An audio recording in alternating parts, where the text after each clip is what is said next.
James Weldon Johnson's story is one of resilience, achievement, and an unwavering commitment to justice. Born on June 17, 1871, in Jacksonville, Florida, he grew up in a home rich in culture and values thanks to his Bahamian immigrant parents. Education and social justice were at the heart of his upbringing, and these values shaped his remarkable life. Johnson got his start at Stanton School, Florida's first all-black elementary school. After graduating from Atlanta University in 1894, he returned to Jacksonville and began teaching at Stanton. But he didn't stop there. When he became the school's principal, he expanded Stanton to include high school education, a groundbreaking development for black students in the South at the time. While leading the school, Johnson also pursued a career in law and made history in 1898 as the first black man to pass the Florida bar exam since Reconstruction. This wasn't just a personal achievement, it was a victory for the African American community and a symbol of progress in a deeply segregated society. Johnson wasn't just a lawyer or an educator, he was a talented writer and artist with a mission. In 1900, he wrote the lyrics to Lift Every Voice and Sing to commemorate Abraham Lincoln's birthday. His brother, John Rosamond Johnson, composed the music, and the hymn was first performed by 500 Stanton students. The song's powerful message quickly resonated, becoming known as the Black National Anthem. It would go on to inspire generations and serve as a unifying cry during the Civil Rights Movement. In 1901, Johnson and his brother moved to New York City to write for Broadway. Together, they composed about 200 songs for musical theater. Their time in New York also connected Johnson to influential black leaders, paving the way for his later work in diplomacy and civil rights. While in New York, Johnson became involved with the Colored Republican Club, which opened the door to a diplomatic career. In 1906, President Theodore Roosevelt appointed him as U.S. Consul to Venezuela, and 3 years later, he was reassigned to Nicaragua. During these years, Johnson continued writing and published his novel, The Autobiography of an Ex-Colored Man, 1912, anonymously. The book offered a candid look at the challenges of being biracial in America during the post-Reconstruction era. Johnson firmly believed in the power of art and literature to prove the intellectual and creative equality of Black Americans. His work reflected that belief and inspired others to do the same. By 1916, Johnson was fully committed to civil rights work. He joined the NAACP as its first executive secretary and became a prominent voice against racial violence. He organized anti-lynching campaigns, pushed for federal legislation, and used his platform to demand justice and equality. During the Harlem Renaissance, Johnson played a key role in promoting the cultural achievements of African Americans. His leadership helped elevate Black artists and writers, encouraging a sense of pride and solidarity within the community. Even with all his achievements, Johnson never lost his passion for education. He became the first Black American professor at New York University, and later taught creative writing at Fisk University.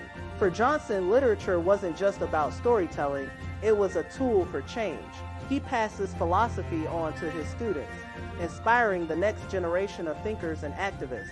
Today, Johnson's hometown of Jacksonville continues to honor his incredible contributions. James Weldon Johnson Middle School bears his name, ensuring that each new generation learns about his impact. There's also James Weldon Johnson Park, a vibrant community space in downtown Jacksonville.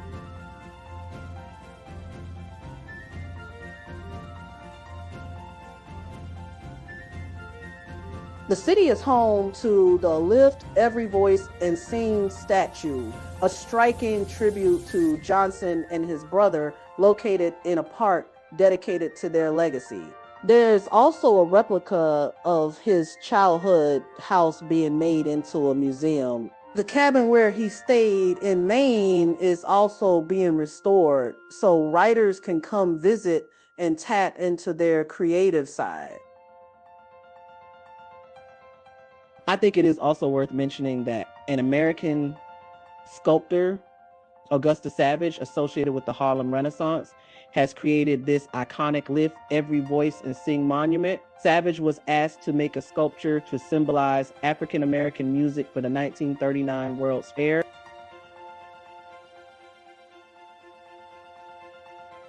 James Weldon Johnson's life ended tragically in a car accident in 1938 while vacationing in Maine, but his legacy continues to shine.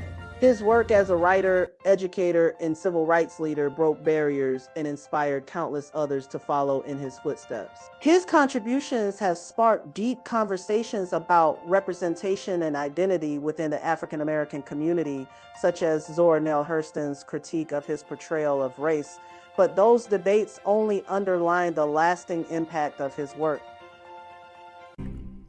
Lift every voice and sing till earth and heaven ring, ring with the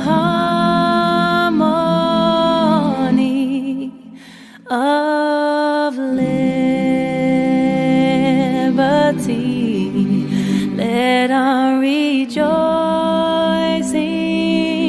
rise high as the glistening skies.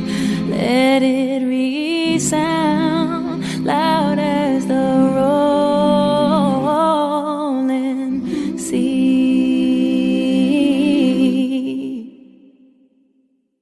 Sing a song full of the faith that the dark past has taught us.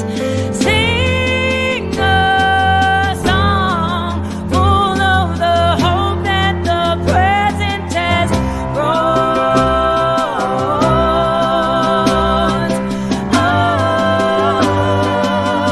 us.